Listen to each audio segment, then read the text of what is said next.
failed. Let me start at the beginning. I had a client that I was meeting with, and we were going over what's been going on in his business, and he said to me, he goes, Mike, I keep on hearing over and over and over again from people, it's too expensive, it's too expensive, it's too expensive, it's too expensive. And I said, well, what do you do? He says, well, I get frustrated, I walk away, and I just accept it's too expensive. Now let me ask you, has this ever happened to you before where someone's told you your product, your service, or whatever you're doing was too expensive, or a myriad of other excuses that you've gotten, and you either accepted it or didn't know what to say? Well, after today, I'm going to share with you a very simple technique that you can use right away, and I made some handy little flashcards to remind you how to do a 5-step process that is so simple, how to really diffuse anybody's excuse that they give you and really get to the point at hand, what's really going on, why they're saying what they're saying. Because a lot of times people just give you a blunt thing like it's too expensive or whatever it is, or I can't afford it. But let's focus on it's too expensive for right now. So here's the technique and why I said I failed, because I failed to share this with you earlier, and it's really my fault. So let me make sure I get this to you now.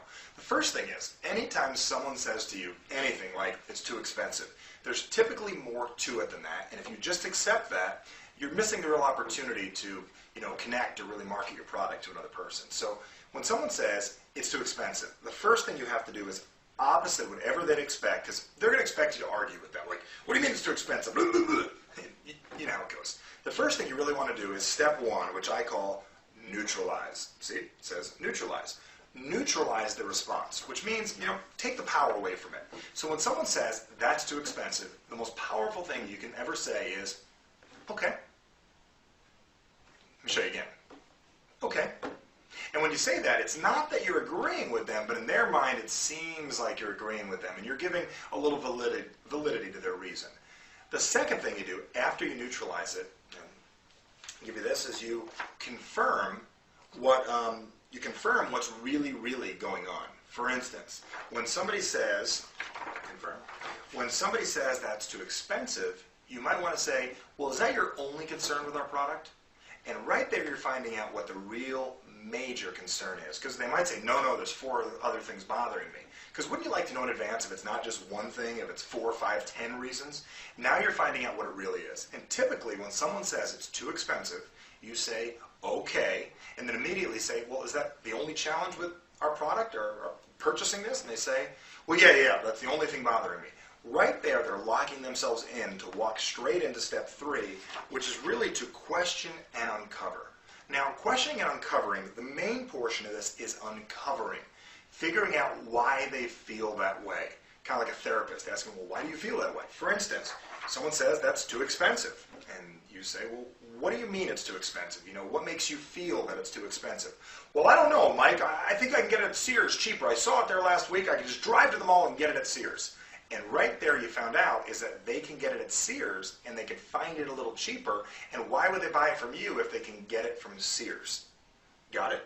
Now that leads to the next point. The next thing is what's called the reposition. Now what reposition means is now that we know that the real response is not the one you thought it was earlier. It's not that it's too expensive, it's that they can buy it at Sears. The reposition is one of the coolest techniques you can ever use. And here's where I use, wow, I guess I failed. Now, saying I guess I failed is something they never typically hear. No one wants to admit that they failed, and no one wants to hear you failed. And if they do, they're going to be taken back and you're going to break their pattern a little. So right here at step 4, when they said it's too expensive and they can get it at Sears, you say, wow, I guess I failed. I guess I failed to show you all the value that you get with this product and the additional value you get getting it through me. And here's the opportunity for you to re-explain this, go through it over and over again until you can share enough value. Because remember, people will buy what they value and they see value in and what they desire to own. Now, when you say I failed to share with you all the benefits of this. Let me take a few minutes and make sure I go over this with you, because there's no way you should be feeling that this is too expensive. Let me make sure I go over this with you, because I don't want to miss out. I don't want to fail you, and I don't want to fail me by you not seeing the real value. Once you start to do this, they're going to open up to hearing the information one more time, and that leads you to step 5. And this is re-asking for the sale, based on the real objection. See, the real objection is not that it's too expensive. The real objection is, why should I buy it from you when I can get it at Sears either for the same price or a better price? Now you're focusing on the real objection, not that it's too expensive, that you can get it at Sears, and why should I get it from you? That's what they're really asking you. So by using the technique, I failed you, and I failed to explain this correctly, people are going to be a lot more open to listening to what you have to say. This works throughout the direct sales business. This works with any time you're explaining anything to anybody and they give you an objection of any sort. First thing is, make sure, I'm going to go through one more time, you neutralize with the OK technique. The second thing you do, very, very simply, is you confirm that's the only thing. Because if there's more than one, you've got to deal with every single one of them individually. The third thing is, you got a question, and you got to figure out what exactly do you mean by that. The fourth is reposition, and my favorite reposition technique is, I failed. I failed to explain to you all the value. Let me take the time to do that so I can go over with you in detail. I failed.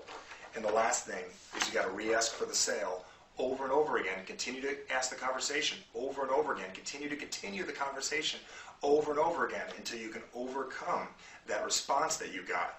Really the secondary one, which is more important. Maybe a third or fourth along the way, but make sure to follow this procedure. So I'm glad I didn't fail you.